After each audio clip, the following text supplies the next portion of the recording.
በድጋሚ ተመልሼ መጥቻለሁኝ። ቅድም በተሰራው ቪዲዮ ላይ የቅዱስ ያዕቆብን የጸሎት ስነስርዓት ወይንም ደግሞ ጸሎት ከማብዛቱ የተነሳ እጅግ እግሩ ያብጥ እንደነበረ አንስተናል። እስቲ በዚሁ ዙሪያ አብረን እንቆያለን። ጥያቄም ጠይቄያቸዋለሁኝ።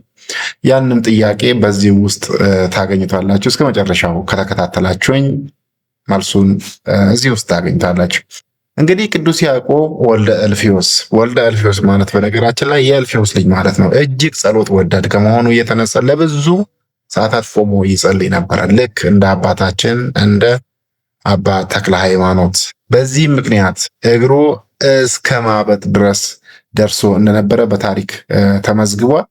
ይህም ተጋድሎ እንደ ሌሎቹ ሐዋርያት ተዘዋውሮ ከማስተማር ይልቅ በኢየሩሳሌም ተቀምጦ የመጀመሪያው ኤጲስቆጶስ ሆኖ እንዲያገለግል ምክንያት ሆኖታል። ምክንያቱም እግሩ እያበጠ መቼም የተለያዩ ቦታዎችን ሄዶ የማስተማር የተለያዩ ሀገራትን ሄዶ የማስተማር ችሎታ ወይንም አቅም ስለማይኖረው በእግሩ እብጠት ምክንያት ኤጲስቆጶስ ሆኖ በኢየሩሳሌም አገልግሏል። በዚያ ዘመን ምን ብሎ ይጸልይ ነበረ? ምክንያቱም ዛሬ ላይ እኛ እንደ ኢትዮጵያ ኦርቶዶክስ ተዋሕዶ ቤተክርስቲያን የጸሎት ስርዓት እና በዚያን ሰዓት የነበረው የጸሎት ስርዓት ተመሳሳይ ነው ወይ የሚለውን ነገር እንድናይ ያስችለናል።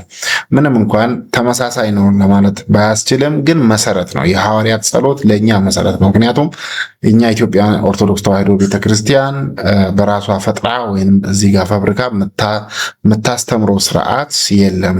የተቀበለችውም ስርዓት ከሐዋርያት ስለሆነ ማለት ነው። በሐዋርያት ዘመን በአንደኛው መቶ ክፍለ ዘመን የጸሎት ይዘት ዛሬ ካለው ድርሳናት፣ ገድላት፣ ንባባት ይልቅ በሚከተሉት ነጥቦች ላይ ነው የበለጠ ሲያተኩር የነበረው። መዝሙረ ዳዊት በብሉይ ኪዳን ላይ የነበሩት መጽሐፍትን መሰረት ያደረገ ነበረ። ሐዋርያት አይሁዳውያን እንደመሆናቸው መጠን ያው የመዝሙረ ዳዊትን ጸሎት በየሰዓቱ የመጸለይ ልምድ ነበራቸው። እንደ ታሪክ ድርሳናት የጌታ ጸሎት አቡነ ዘበሰማያት ያስተማረውን ጸሎት ጌታችን ያስተማረውን መላልሰው የመጸለይ ልምድ ነበራቸው፣ ስርዓትም ነበራቸው። በዛም ያስተምሩበት ነበረ። ሌላው ደግሞ የስርዓተ ቅዳሴ ጸሎት ነው። ቅዱስ ያዕቆብ በኢየሩሳሌም የመጀመሪያውን ስርዓተ ቅዳሴ ኦር ሊታርጂ ኦፍ ሴንት ጀምስ ያዘጋጀ ሐዋርያ እንደሆነ ይታመናል። ስለዚህ ይህ ጸሎት ዛሬ በቅዳሴያችን ውስጥ የምንጠቀማቸው ብዙ የምስጋናና የልመና ቃላት መሰረት ነው። ዛሬ የኢትዮጵያ ኦርቶዶክስ ተዋሕዶ ቤተክርስቲያን በቅዳሴው ውስጥ የምትጠቀማቸው ጸሎቶች ማለት ነው። የምልጃና የምስክርነት ጸሎት ሌላው ነው። ሐዋርያት ስለ ሕዝቡ መዳን፣ ስለ ቤተክርስቲያን አንድነት፣ ስለ ጌታችን አምላክነት በሰፊው ይጸልዩ ነበረ። ሌላው ከኢትዮጵያ ኦርቶዶክስ ተዋሕዶ ቤተክርስቲያን ጋራ የጸሎት ስርዓት ያለው ግንኙነት ባጭሩ በአሁኑ ጊዜ ያው በኢትዮጵያ ኦርቶዶክስ ተዋሕዶ ቤተክርስቲያን የምንጸልያቸው ጸሎት፣ ድርሳናት፣ ገድላት፣ መልክዓ መልክ ከሐዋርያት ዘመን ጸሎት ጋራ ቀጥተኛ መንፈሳዊ ትስስር አላቸው።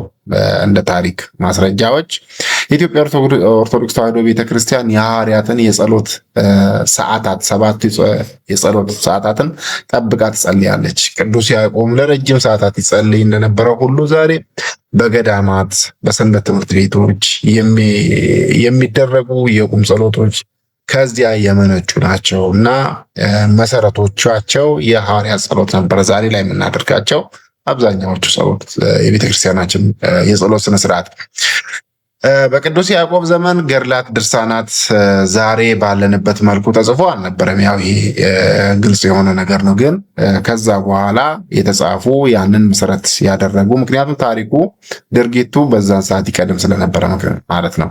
ምክንያቱም ገድላት የቅዱሳን ሕይወትና ተጋድሎ የሚተርክ ከእረፍታቸው በኋላ ስለሆነ ነው። ነገር ግን ቅዱስ ያዕቆብ የሚጸልያቸው ጸሎቶች ለምሳሌ መዝሙረ ዳዊት፣ የብሉይ ኪዳን የትንቢቶች መጽሐፍቶች የተወሰኑ አሉ።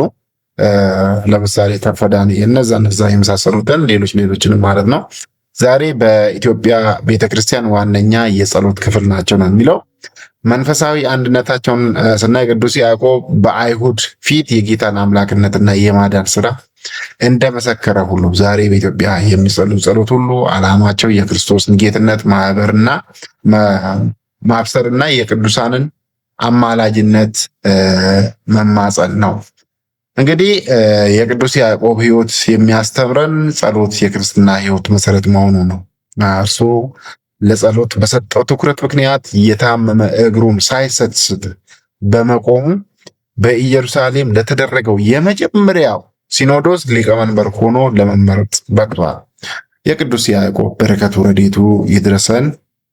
እንግዲህ ይህንንና ሌሎች መሰል ቪዲዮዎች እንዲደርሳችሁ በየጊዜው ለሁሉም እንዲደርስ ላይክ ስታደርጉት፣ ሼር ስታደርጉት፣ ሰብስክራይብ ስታደርጉት ሁሉም ጋር ስለሚደርስ በዛ መልኩ ትብብር እንድታደርጉ ነው።